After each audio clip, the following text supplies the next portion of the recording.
Y allá ahora sí. Aquí podemos poner más amplia la pantalla, por favor. Sí, sí. Bien.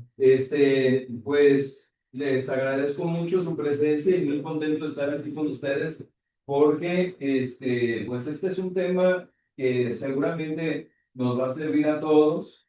Lo que pretendemos no es decir no, doctrinas novedosas, sino más bien tratar de decir la doctrina de Cristo, la doctrina de siempre. Quiera Dios que no nos vayamos a equivocar y eso es lo que pretendemos, no tratar de no errar, tratar de enseñar la verdad, tratar de decir las cosas claras y como son. Y para poder entender este tema, lo primero seguramente es que, pues ya como se ha visto en las antiguas ponencias muy buenas, por cierto, que hemos estado escuchando en línea, pues nos pueden traer ya más claramente a esta parte, que es una parte de las más cruciales, digamos, del diplomado, o es decir, la parte de explicación de la Santa Misa del Novus Ordo. ¿Sí? La pregunta es, ¿alguien viendo esta imagen me puede decir qué rito es este y qué rito es este? ¿Alguien sabe la diferencia? ¿Alguno de los que está presente o allá en vivo? ¿Sabe? A ver. Pues el estándar es modelo. Este es modelista. Novus Ordo y esto. Protestante. Sí, es un protestante luteranismo. Es luterano. Sí, muy bien. Muy buena respuesta. Entonces, estos que están acá de madera vestidos de negro para los que están en línea, es un rito luterano. Y este de acá es de los blancos con estola verde. Es un rito modernista. No solo, ¿sí? Entonces, si ustedes se fijan ya a simple vista, está muy parecido, ¿verdad? A simple vista.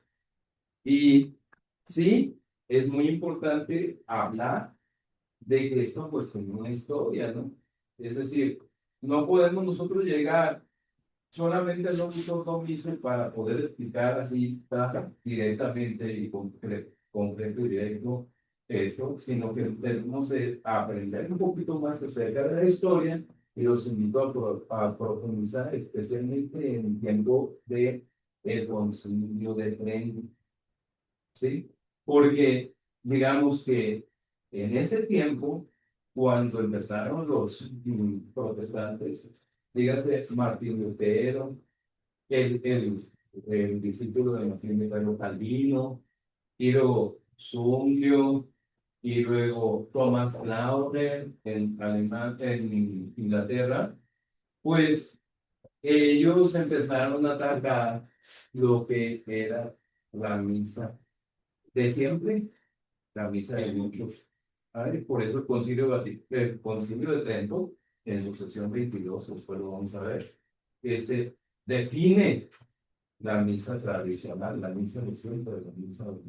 Sí, pero sí, esto tiene, digamos que un principio protestante, ¿sí? Un principio de ataque a la real presencia de nuestro Señor Jesucristo en la verdad. Bueno, vamos por la siguiente diapositiva. Vamos a ver las diferencias que hay entre misa tradicional y novus ordo misa. ¿Cuáles son esas diferencias o cómo es en este caso? Bueno, primero, la misa tradicional es una forma litúrgica codificada por San Pío V. No quiere decir que San Pío V la inventó, sino más bien que la codificó. Hay una diferencia entre una y otra. No sacó las oraciones así de improviso o las inventó, a pesar de que eran 72 liturgistas que codificaron la misa a nivel mundial, se fueron a revisar a diferentes partes del mundo por encargo del Papa Santo, para revisar cómo se hacía la misa en los diferentes puntos del mundo. De tal manera entonces que las oraciones que sacaron fueron en sí mismas esencialmente iguales. ¿sí? Sobre todo en el canon. O sea, cuando toca la campanita el arbolito, pues nosotros presenciamos ese momento y que todos los canon, es donde empieza el canon. ¿Qué significa canon? Como regla, una regla invariable. Como el derecho canónico, ¿no? Derecho canónico son reglas que ponemos para cómo nos debemos de comportar, cómo debemos de hacer. Pues en este caso, el Papa manda revisar las oraciones para codificarlas y ponerlas en un libro llamado Misal Romano. Y encontramos estos tres puntos muy importantes como esencia de la Santa Misa: el ofertorio, la consagración y la comunión. ¿Sí? Respecto al ofertorio, miren que es muy bonito ver en el misal romano, hay que tratar de seguir la misa en el misal. Sí, se puede preguntar, el catecismo de San Pío X, ¿se puede seguir la misa de otra forma? A mí lo que me preguntan aquí así. ¿Podemos rezar el rosario en la misa? ¿Podemos leer una lectura espiritual en la misa? ¿Podemos hacer una meditación? Sí se puede, sí se puede. Mientras tú tengas, digamos, la intención de seguir lo que está siguiendo el Padre allá, puedes tú rezar el rosario, etcétera, leer un libro de lectura espiritual, siempre y cuando no te distraigas de la esencia del sacrificio y no distraigas a los demás, ¿no? Hay quienes se ponen a rezar imprudentemente el rosario. Dios, hasta el pater, hasta el latino, Pater noster, quies in celi, en voz alta, y interrumpiendo a los demás.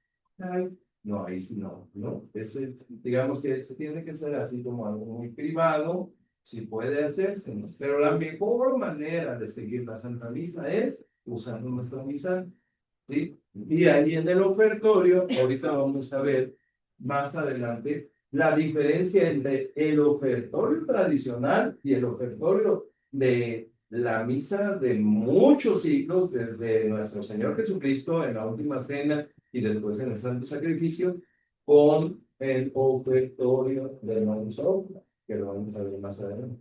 También, o sea, ¿cuál es la forma de ver el ofertorio en la misa tradicional? Puede ofrecer una víctima. Es cuando el Padre pone la hostia en sus manos, la patena, y dice, Suscite Sancte Pater, recibe Santo Padre, ¿sí? Este santo sacrificio es a Dios Padre, ¿sí? Y es en forma de víctima. A diferencia de Novus Ordo Missae, que fue considerado por Pablo VI, ahí vamos a encontrar en 1969, bueno, empezó en 68, se aplicó ya como en 69, pero ya para todos, a todos se les aplicó ya en 1972. ¿Sí? Y un ofertorio que dice bendición de alimentos. Hay una diferencia muy grande en el ofertorio de una misa y la otra. ¿Sí? Entonces, de hecho, esa bendición está sacada de un rito judío, ¿sí? La bendición del ofertorio es igualita textualmente de una bendición de alimentos de los judíos. Está del ofertorio No del Viejo Testamento, es de los judíos de los judíos. Vamos a ver después acá también respecto a la consagración, ¿no? La consagración en el rito tradicional es la destrucción de la víctima. ¿Qué quiere decir? O sea, es un sacrificio que vamos a ofrecer al Señor, pero tiene que ser realmente sacrificado. Es lo que quiere significar la Iglesia con las dos consagraciones: la consagración de pan y la consagración de vino. Existe la transubstanciación, que es ese milagro de que el pan deja de ser pan después de la palabra de un sacerdote para convertirse en el cuerpo de Cristo. Pero por concomitancia, le dicen los teólogos, o sea, está la unión de alma, cuerpo, sangre y divinidad. Cuando tú recibes la Sagrada Hostia, recibes a todo entero, a nuestro Señor, todo entero, ¿sí? Por concomitancia, porque antes lo que hacían, si ustedes recuerdan en la historia también, es que mojaban el pan en el vino o comulgaban en el pan, en la hostia, y después le daban un sorbete, un poquito al vino. E incluso había unos vasos sagrados como tipo popotes de oro, que así como lo también en las dos especies, ¿sí? Pero, pues, por obras de razones, por salud, ¿no? Ahora nosotros vivimos en el COVID, ¿no? Pero por salud, pues eso se eliminó para decir los teólogos que por concomitancia recibes todo entero, cuerpo, ¿qué más? Sangre, alma y divinidad. Esos cuatro lo recibimos en un solo sacramento, en la hostia consagrada, ¿sí? Pero aquí se representa en la consagración, se representa el cuerpo separado de la sangre, ¿sí? En la consagración, ¿sí? En cambio, acá en el Novus Ordo Missi, lo vamos a ver más adelante, profundizar, es un recuerdo, un memorial, una parte de la historia de la última cena. De este lado, en la misa tradicional, encontramos la consagración como destrucción de la víctima, es decir, el recuerdo de el Viernes Santo, en el momento en que nuestro Señor Jesucristo muere, ¿sí? Y hace presente el mismo sacrificio del Calvario, que es el mismo sacrificio de la cruz. Eso es la Santa Misa que ahora de manera en cuenta. Y en el caso del Novus Ordo Missae, lo hace como un recuerdo, como un memorial, como un acordarse de la última cena, de lo que nuestro Señor Jesucristo hizo en la última cena. Y respecto a la comunión, que son las tres partes esenciales, digamos, del santo sacrificio, la comunión en la misa tradicional es una identificación de la víctima. ¿Qué quiere decir? Más bien una inmolación. Ahí, perdón, hay un error.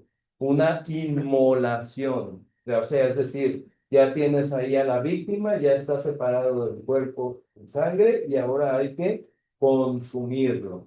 Esa es la comunión. Y esa consumirlo es inmolar a la víctima, o sea, que se desaparezca la víctima, pero que nosotros mismos nos hagamos víctimas. A diferencia de acá, que en el Novus Ordo Missae es como una comida, como un convite, como un banquete, como una cena.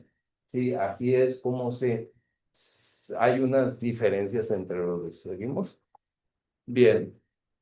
Aquí pues encontramos en la imagen las formas, ¿no? Por un lado es como una forma de una mesa y el otro lado es un altar.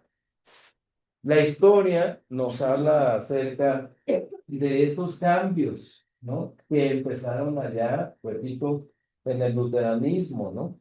Decía Martín Lutero una frase que más adelante vamos a ver, pero muy... Destruye la misa y con eso vas a destruir la iglesia, vas a destruir el papado. O sea, la idea era la destrucción de la misa. Y poco a poco se empezaron los cambios, incluso allá, ¿no? En aquel tiempo, porque, pues digamos, eran católicos, ¿sí? Eran sacerdotes, eran incluso cardenales, en el caso de Tomás Crowder, el cardenal de Inglaterra. Pues, ¿cómo iban a meter una revolución de cambios inmediata, ¿no? Porque fue paulatino. Pero entre las cosas, pues, que nosotros encontramos muy comúnmente es que los altares están en forma de mesa, ¿no? Mesa de madera, que digamos que en lugar de ser un sacrificio, está expresando la idea de una cena, ¿sí? Igual, en el caso de el sacerdote tradicional que está en un altar, el altar es para sacrificio, para inmolación de la víctima, y está a oriente, o sea que está volteando hacia Dios, ¿no? A diferencia de la otra, que es una comida, una convivencia, una representación de la última cena, un recuerdo inmemorial de la última cena. Encontramos entonces ahí las diferencias. Bueno, eh, sí hay un cambio sustancial en la teología de conceptos de la Santa Misa. Fíjense que este concepto de la misa tradicional, pues lo trae aquí el Catecismo Mayor de San Pío X, un poquito más claro para los fieles, pero está basado en el Concilio de Trento, que también por ahí una de las personas nos estaba pidiendo el Catecismo del Concilio de Trento. Le digo, primero hay que, como dije, patear, luego caminar, luego correr. Es decir, aprendí primero el padre, bueno, Monseñor Carmón, Monseñor Selleto, ¿sí? Y después el padre Ripalda, que ya se lo aprendió también, como decíamos nosotros cuando teníamos 8 años, nos tenemos que aprender el catecismo del padre Ripalda de pasta a pasta, todito, no con punto y coma, entonces desde el principio. Todo cristiano está bien obligado a atender devoción para contactos el Jesucristo, así nos aprendemos el catecismo al Padre nuestro que estás en los cielos, todo de memoria, todo, las 387 preguntas a los 8 años, ¿eh?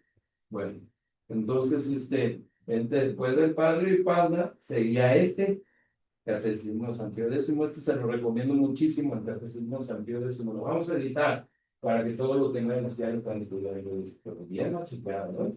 Para que esté bien. Entonces, después de ya sigue el otro, más avanzado del Papa San Pío V, que es el del Concilio de Trento, ¿sí? Entonces, está muy digerido, muy bueno, el del Concilio, el del Catecismo Mayor de San Pío X. En la liturgia tradicional, es considerada como sacrificio. A ver, tiene ayuda de tú, María, por favor. Dice el Papa San Pío X en la página, no, en la pregunta 658 y 657. Sí, la pregunta. Creo que es la página 84. No, pero la pregunta 600, pregunta.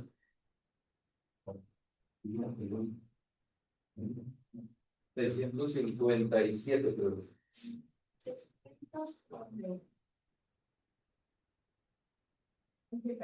A ver, los 600. Ajá. ¿Qué es pues la Santa Misa? Las 6:55. 6:55. Sí. La Santa Misa es el sacrificio del cuerpo y sangre de Jesucristo que se ofrece sobre nuestros altares bajo las especies de pan y vino en memoria del sacrificio en la cruz. En memoria del sacrificio. Continúa la siguiente pregunta. El mismo de la misa, el mismo de la cruz. El sacrificio de la misa es esencialmente el mismo de la cruz, en cuanto el mismo Jesucristo que se ofreció en la cruz es el que se ofrece por mano de los sacerdotes y ministros sobre los altares. Más cuanto al modo que se ofrece el sacrificio de la misa difiere del sacrificio de la cruz, si bien guarda con esta la misma íntima relación. Así es, ¿cuál es el modo? Pues es de manera, en la cruz, de manera cruenta, en el altar, de manera incruenta. Gracias. Muy bien. Entonces, siempre ha considerado la Iglesia la misa como sacrificio. Siempre ha considerado la misa como voltear a ver el mismo sacrificio de la cruz, ¿sí? Pero en la nueva misa ya no es así. Dedicámonos al libro donde definen el novus ordo missae. No nos vamos a ir con casos particulares, como pues unas imágenes aquí muy modernistas, ¿verdad? Que existen un montón de esas. Si se van a internet, van a encontrar muchísimas de esas. Hay Guadalajara, pues me da mucha tristeza decirlo, pero tenemos el privilegio de tener la misa panamericana, la primera misa con mariachi. La tenemos ahí en la parroquia de San Pino Estadero, ¿no? Ahí en Normalistas, por donde yo vivía. Híjole, imagínate, ¿no? Y yo, ay, ¿qué es eso? No, yo chiquito, pero pues, oye, pues venimos a una fiesta o venimos a la misa, ¿no? Pero así en Acapulco también la primera misa en la playa. Tenemos el Gran Honor, ¿no? O también en, ¿dónde? En este, ay, se me fue el lugar, pero Méndez Arceo, Michoacán, Morelos, ¿no? Morelos. Sí creo que Morelos, por allá por, bueno, por ahí, en la primera misa con galletas María y Coca-Cola. Y no dice mamás, o sea, todas esas cosas pasaron, fueron reales, ¿no? Pero no vamos a ir, digamos, a lo particular, vayámonos a lo que ellos dicen de manera esencial y general en el misal del Novus Ordo Missa, en latín, para que no se escandalice la gente, el nuevo orden de la misa, también dice, ¿no? Que la misa no es ya el santo sacrificio, como lo ha definido siempre la iglesia, sino que la misa es una cena, un banquete conmemorativo de la última cena. ¿Y qué es lo que dice? ¿Cómo Lutero lo había dicho? ¿No? Cambia el significado de la misa. Eso es, este un sacrificio es canónico, o sea, es de las cosas que no se pueden cambiar, ¿no? La misa nunca va a poder tener otro sentido. Exacto, lo que sí dice el Concilio de Trento, en su sesión 22, dice, el que diga que la Santa Misa no es un sacrificio, sea anatema. Sea anatema. Entonces ahí está. Y nosotros al revés estamos leyendo que es una misa, digo, es una cena, una conmemoración, un banquete. ¿Sí? Asamblea. Una asamblea. Sí. Bueno, entonces, ¿cuál era el objetivo principal? Abandonar los elementos que pudieran resultar ofensivos para los protestantes. De hecho, hay un amigo íntimo,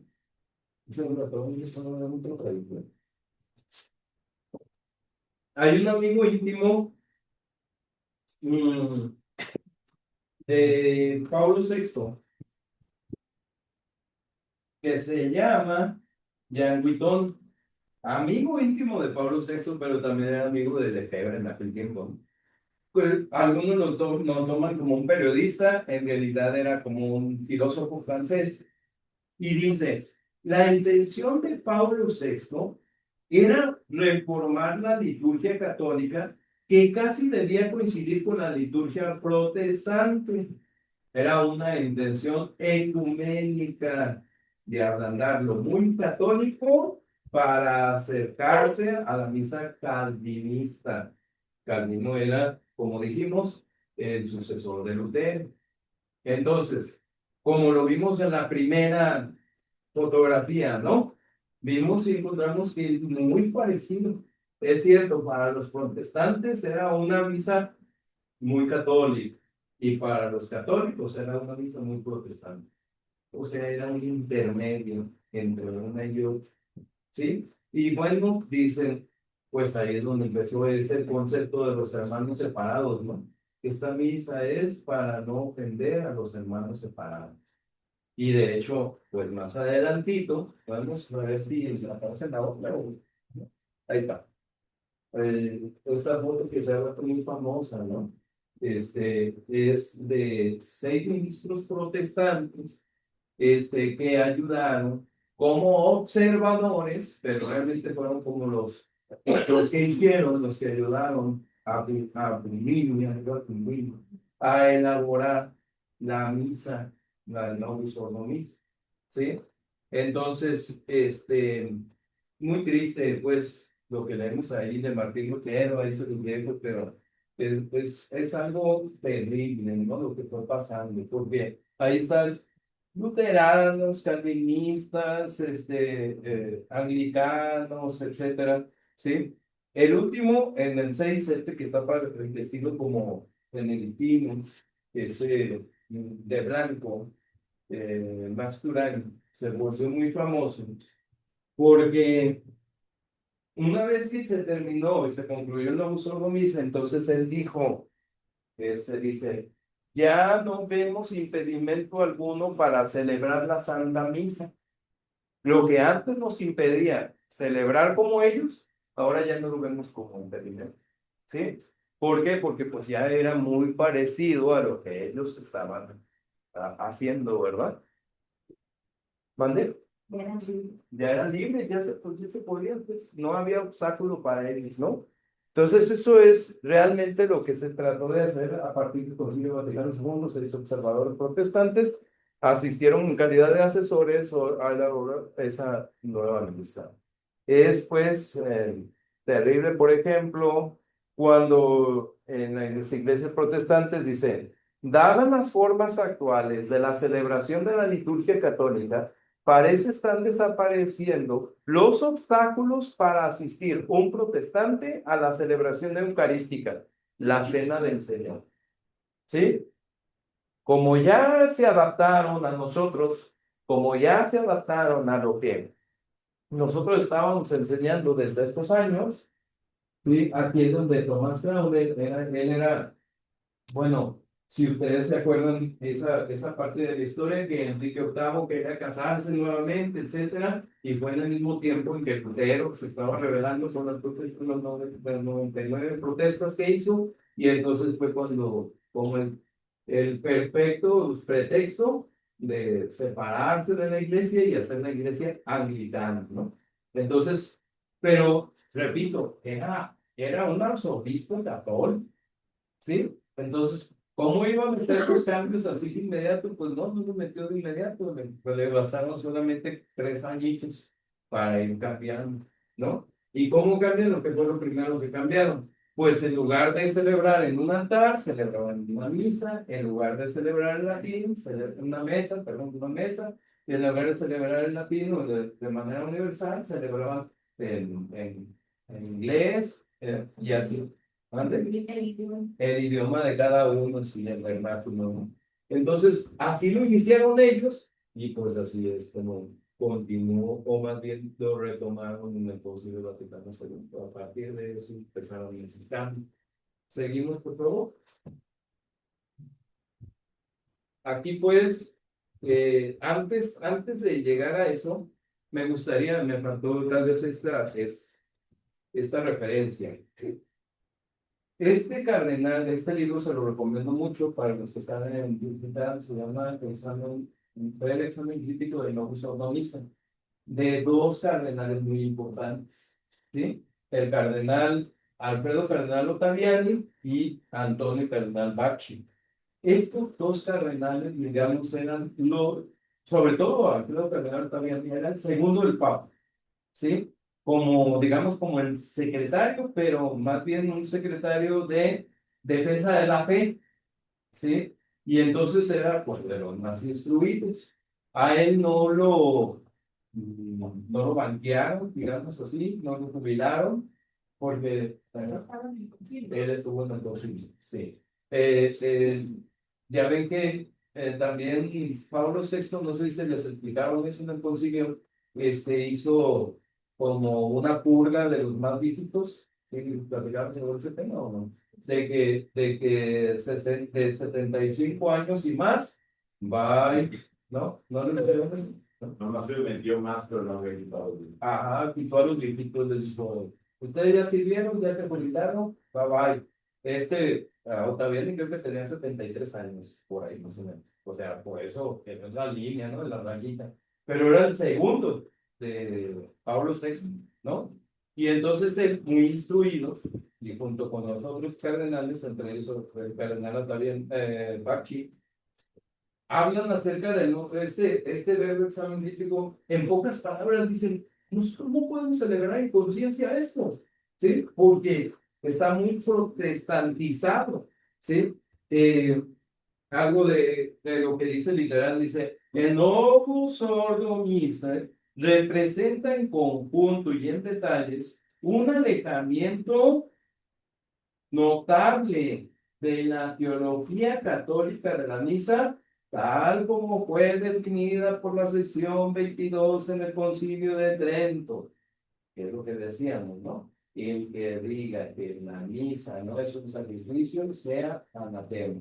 Hagan de cuenta que ellos pusieron como una barrera, como que se defendieron contra el ataque del protestantismo.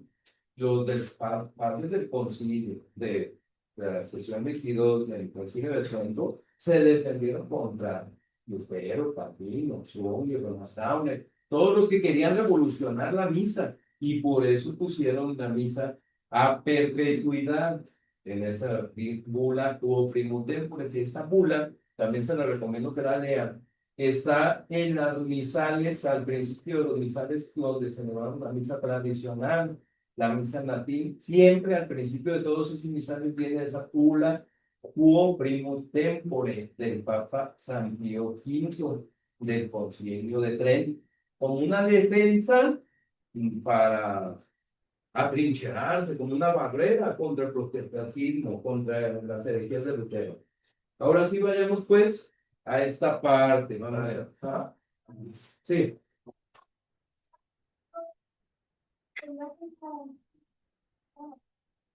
En el Concilio de Trento, en la sesión 22, en el Concilio de Trento, cuando definen la Santa Misa.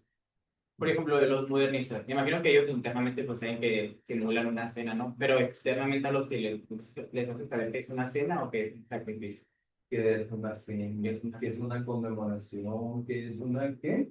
¿Cómo más dice? Asamblea, una Asamblea de la convite, Eucaristía. un convite, una conmemoración. Sí, sí. O sea, está grave la cosa. O sea, y bueno, voy a concluir una cosa que a lo mejor ustedes van a analizar, pero tengo que decir, pues, primero vamos a analizar esto y después profundizamos un poquito más. ¿Sí? Pero, miren, por ejemplo, ¿se acuerdan que decíamos que tres cosas claves en el santo sacrificio de la misa para la, digamos, el cambio teológico, lo que ellos están pensando diferente? O sea, empiezan a cambiar su forma de pensar. No empezaron, pues ya no tienen cambiado, ¿verdad? Pero fíjense cómo, y quisiera que ustedes analizaran en el misal cuando el ofertorio, ¿sí? El ofertorio de la misa tradicional y el ofertorio del Novus Ordo Missae. Vamos a darle lectura al ofertorio de la misa tradicional.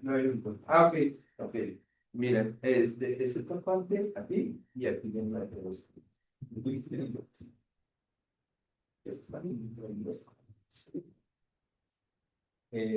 Recibe, Padre Santo, Dios Todopoderoso y Eterno, esta hostia inmaculada, que yo indigno siervo tuyo, te ofrezco a ti, Dios mío, vivo y verdadero por mis innumerables pecados, ofensas y negligencias, y por todos los circunstantes, y también por todos los fieles cristianos, vivos y difuntos, a fin de que a mí y a ellos aproveche para la salvación y vida eterna. Amén. Ajá. Vamos a ver los elementos esenciales. Este momento es cuando el Padre está ofreciendo la hostia. Sí, cuando está ofreciendo, en sus manos tiene la patena y tiene la hostia. Y dice, sushi pesante, Padre, ¿eh? Entonces, ¿qué dice? Hostia. Dice hostia porque significa en griego víctima. Entonces eran como esclavos, ¿sí? Y esos esclavos los ofrecían como para la libertad de los mismos griegos. Entonces, esta palabra de hostia es un simbolismo de víctima, ¿sí? Y luego dice, yo, pecador, ¿sí? O sea, yo, sacerdote, te ofrezco por mis pecados, negligencias, ofensas, creo, ofensas, pecados y negligencias, ¿sí? Yo, ¿sí? Pero además también dice, por los pecados de los demás también. O sea, fíjense la diferencia. Yo como sacerdote estoy ofreciendo este sacrificio, pero existe el sacrificador. ¿Quién es el sacrificador por excelencia? El sacerdote por excelencia. El único sacerdote, Jesucristo nuestro Señor. Pero el sacerdote es el ministro de Cristo. Es el que sacrifica, el sacrificador actual, que se hace en nombre de Cristo. Él está haciendo las veces de Cristo. Por eso la iglesia siempre lo ha puesto como ante Cristo. ¿Sí? Y entonces, y dice, lo ofrezco por mí y lo ofrezco también por todos los fieles, ¿sí? Por todos los fieles, por negligencia y por los vivos y los difuntos. O sea, se ofrecen santos sacrificios por los vivos y difuntos. ¿Cuál es la diferencia que nosotros leemos, por favor, Portugal? Sofía, lee ahí, a ver, por favor, en la pantalla. Bendito sea el Señor Dios del universo por este pan, fruto del hambre y del trabajo del hombre que recibimos de tu generosidad. Y ahora te presentamos. Él será para nosotros Padre de Dios. Esta bendición es la misma bendición que utilizan los judíos en una de sus ceremonias judías para bendecir la semilla. O sea, la comida normal, ¿no? Comida normal. Una bendición De un alimento. Ajá, de un alimento. Y dice, Señor Dios del universo, o sea, ¿cuál Señor? ¿Cuál Dios? ¿No? Para que sea ambiguo, ¿no? Para que se pueda servir para Alá, para Jehová, para... O sea, no el Dios uno y trino, Padre Santo, omnipotente y Dios de uno Dios. ¿Sí? Y luego, por este pan, ya le cambiaron hostia, pan, comida. No expresa lo mismo que hostia, víctima. ¿Sí? Hostia, víctima. Pero fruto del hombre, del trabajo, el fruto del trabajo del hombre que recibimos de tu generosidad, o sea, el esfuerzo que yo estoy haciendo, ¿sí? Que nosotros estamos poniendo. Y ahora te presentamos, no dice yo y todos los demás, sino que todos juntos como presidente de una asamblea, ¿sí? Todos juntos te presentamos. Él será para nosotros pan de vida. Pero cuando habla de los difuntos, nunca expresa nada de los difuntos. Pues porque los protestantes no ven en lugar común. Y entonces cuando hablas acerca de las misas de difunto en los nuevos sordos, te quitan el diezire que que habla acerca de justicia, de arrepentimiento, de perdón, ¿sí? Y todos esos ya no están expresados en el nuevo sordo. Es decir, ya no se hace por los difuntos, hermano. Sí se hace, pero no de esa manera. ¿Y por qué se hace? O sea, aquí no, o sea, dice que la presentamos, pero allá dice por los pecados y demás, y acá no dice para qué es lo que te estamos, el pan que te estamos ofreciendo. Así es, tampoco se habla acerca de pecado, de arrepentimiento, de perdón, ¿sí? ¿Por qué? Pues porque los hermanos separados, dicen ellos, ¿sí? Ajá, ¿vale? Para no incomodar. No incomodarlos a ellos, ¿sí? ¿Por qué? Porque ellos dicen solamente con basta la fe, ¿verdad? Y entonces con eso es suficiente.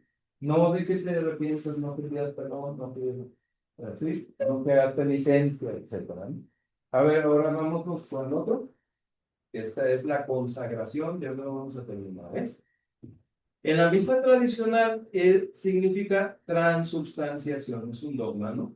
El dogma de la transubstanciación en forma imperativa, real y presente. Cuando nosotros decimos la fórmula de la consagración, no estamos haciendo lo mismo que Jesucristo nuestro Señor nos mandó hacer esto en memoria mía.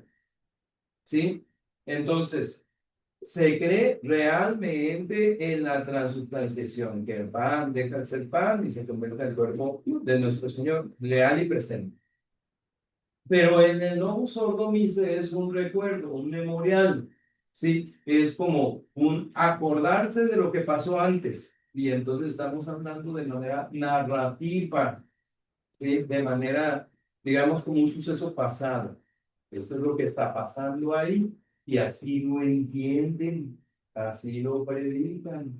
Y entonces, incluso, pues, si ustedes revisan un poco de esos textos de Lutero, pues no quise leer, o sea, muy blasfemos.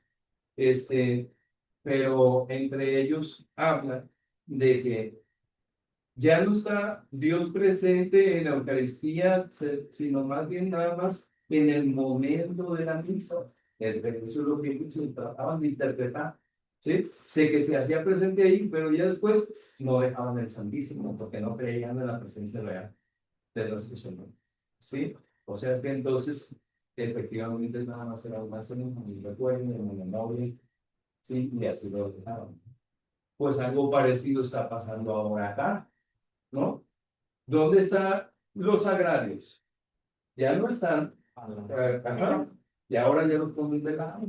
Ya los ponen como no en el centro, sino, pues el que tenga fe, ¿verdad? El que quiera ir, no, pero no es la parte principal, digamos. Y por eso, entonces, se duda mucho de la presencia real de nuestro Señor. Y ahí también en el actuar. ¿Se acuerdan de las genuflexiones? Las genuflexiones nosotros, pues cuántas hacemos, a diferencia de ellos, los modernistas, cuántas genuflexiones hacen. Una, dos, tres, algo más. ¿Verdad? Entonces, o por ejemplo, cuando reciben la Sagrada Comunión, ¿no? ¿Cómo reciben la comunión?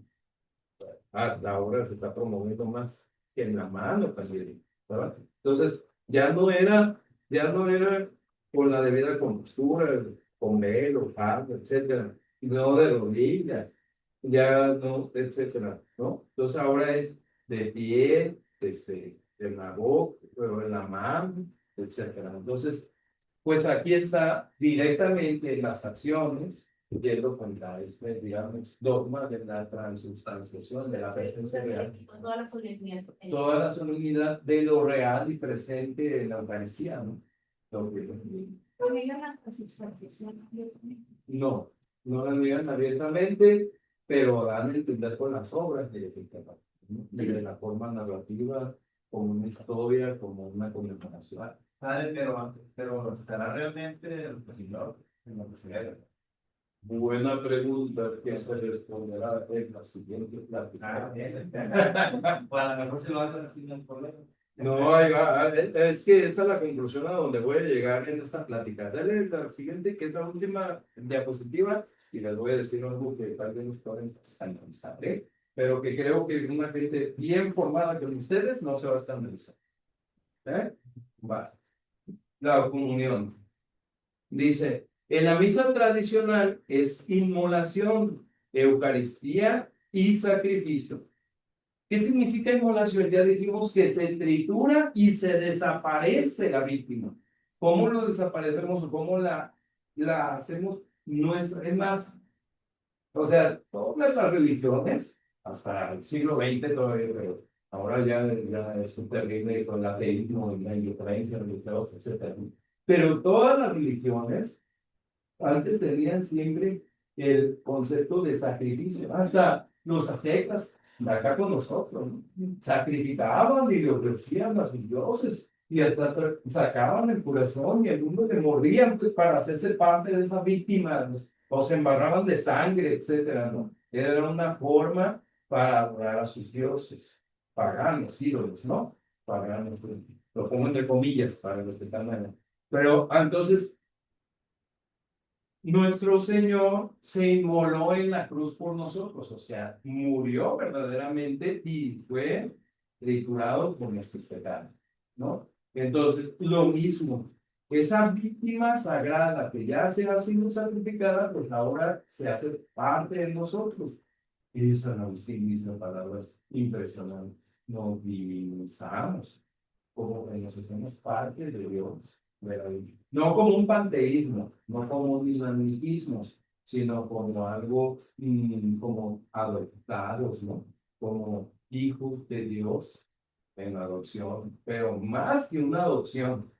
¿Por qué? Porque el adoptado, pues puede recibir bienes, puede recibir buenos tratos, puede recibir de todo de su padre el adoptivo, pero nosotros todavía más que una adopción, porque nos hacemos parte de la divinidad con el estado de gracia, por la comunión, por tenerlo a disposición de nuestro corazón. Entonces lo tenemos ahí inmolado en nosotros, ¿sí? Eucaristía, sí, ¿cierto? Lo comemos. Esa es la parte de comer. Pero sacrificio, especialmente es el sacrificio de esa víctima inmolada. A diferencia del Novus Ordo Missae, que es solamente cena, o sea, eucarístico, por eso decimos, dicen ellos, vamos a la Eucaristía, ya no le dicen Santa Misa, ¿no? Ya no le dicen Santa Misa. Ahora, ¿cómo dicen? Vamos a la, ¿sí? Eucaristía. Asamblea. Asamblea, no, de otra forma, no le dicen misa, muchos ya no le dicen misa, le dicen Eucaristía, ¿sí o no? A ver, bueno, entonces, Eucaristía. Más, sí es cierto que buscan algo de redención, pero más en la resurrección, o sea, la celebración eucarística, creo que le dicen una cosa. Bueno, buscan más el tema de Cristo resucitado y por eso muchos de los altares quitan la cruz y ponen a Jesús resucitado, ¿sí? Ya no tienen a la cruz en el altar, muchos altares, ¿no? Pero le quieren poner más énfasis en la resurrección, en la fe. Bueno, voy a concluir en algo que no puse aquí en la diapositiva, pero espero que me escuchen también los que están en línea y los que están acá presentes. Voy a concluir. Pregunta. ¿El Novus Ordo Missae es válido? Y entonces aquí tengo que decir más teológicamente que el Novus Ordo Missae en algunos casos pudo haber sido válido. Sí, en algunos casos. Actualmente es muy probable que no sea válido. Miren eso, lo que les estoy diciendo. Es muy probable que no sea válido. ¿Cómo lo vamos a resolver? Con las siguientes pláticas donde vamos a hablar acerca de los sacramentos, la validez de los sacramentos. Pero en general podemos decir, así de manera muy general, porque no puedo profundizar demasiado teológicamente, pero aquí puedo decir que para un sacramento se ocupa materia, ministro, forma y sujeto. Sí, saben eso, materia, ministro, forma y sujeto. Materia, pan, aunque algunos primero anglicanos y después protestantes o después modernistas, como ya dije, en la batalla por Mariano, pero o sea, no usaban el pan que es, sino usaban cualquier pan, ¿sí? Pero pan, pero forma, sustancialmente, yo no digo que hay un cambio sustancial en la conservación, en la transubstanciación. No existe un cambio sustancial, sino accidental. Entonces podríamos decir que la fórmula del Novus Ordo Missae es un cambio accidental que no invalida la transubstanciación. El ministro, ahí no está el problema.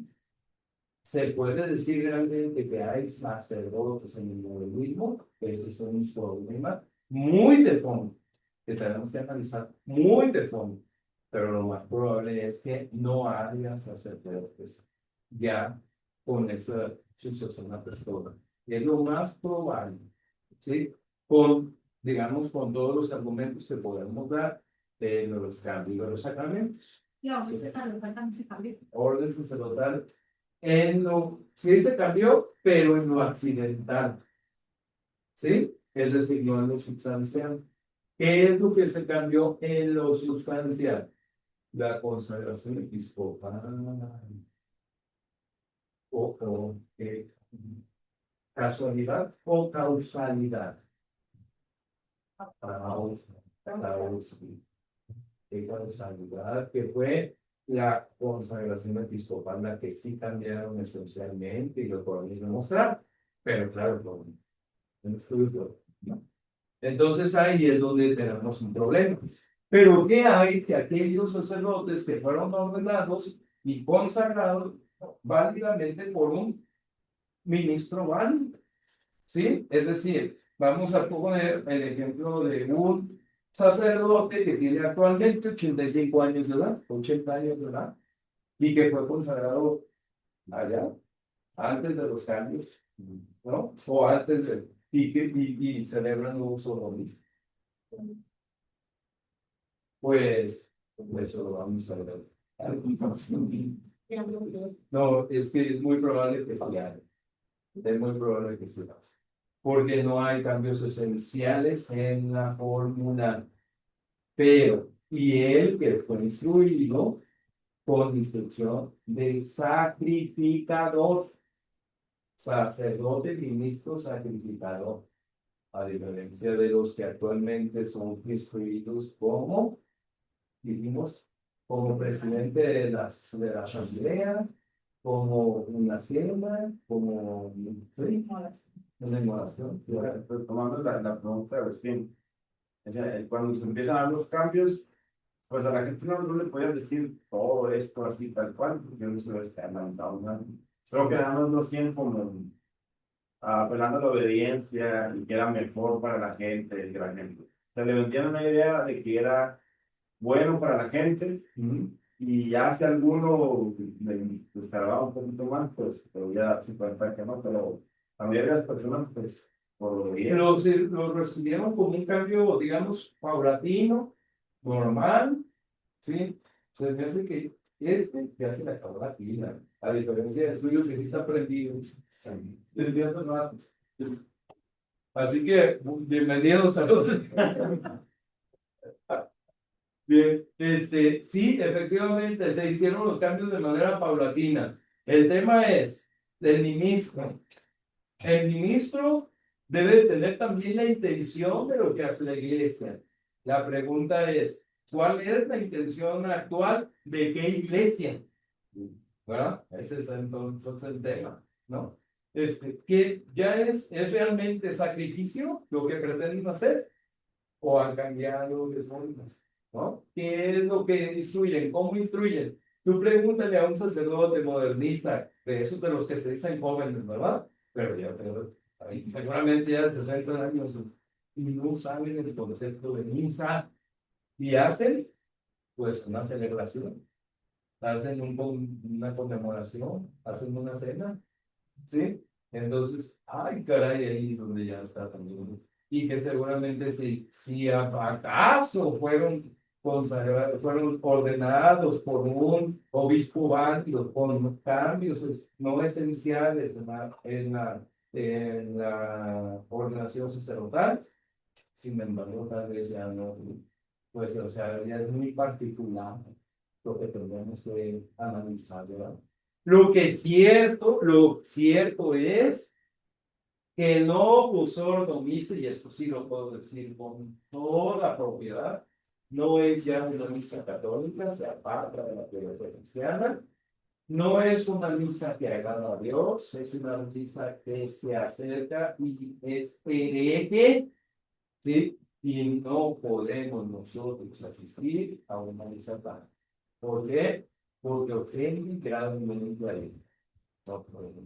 Esa sería la posición. Y máxime teniendo nosotros la oportunidad de asistir a una misa tradicional, misa de siempre, misa argentina, misa santa, misa de muchos concilios en muchos países. Ahorita pues que habla que sí, no solo sí puede haber consagración, ¿no? Se sabe de algunos casos, y algunos son muchos, de sacerdotes viejitos, se puede decir, que los altarmas sobre los vinieron a la casa, que volvieron a celebrar. Ya celebran a los tres, pues celebran un sacrificio, como me enseñaron al principio. Así es. O sea, dejaron el mozo. Así es. Y son muchos casos, ¿verdad? Por lo mismo. Sí, sí,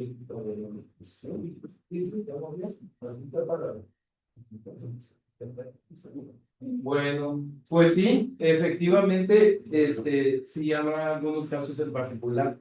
Por lo mismo, tenemos que poner digamos, los principios, asentar los principios teológicos para la validez de los sacramentos y sobre eso, entonces, juzgar cada caso, ¿no? Para la validez, ¿no? Pero, obviamente, imagínense nomás, si agrada a Dios, algo que está semejante al protestantismo, al luteranismo, ¿verdad? Eso no agrada a Dios, eso es elegir. ¿Algo iba a preguntar? Ah, bien. Bueno, pues con esto terminamos. Si Dios quiere, muchas gracias por su asistencia y participación allá en la descanso. Sí, vamos a terminar con una oración. En el nombre del Padre, y del Hijo, y del Espíritu Santo. Amén. En gloria al Padre, y al Hijo, y al Espíritu Santo. En el principio y siempre y por los siglos de los siglos. Amén. San Pío V. Ruega por nosotros. San Pío X. Ruega por nosotros. Sagrado Corazón de Jesús. En el nombre del Padre, y del Hijo, y del Espíritu Santo. Dios los bendiga. Le das con la Perdón, proceso. Ponemos agua.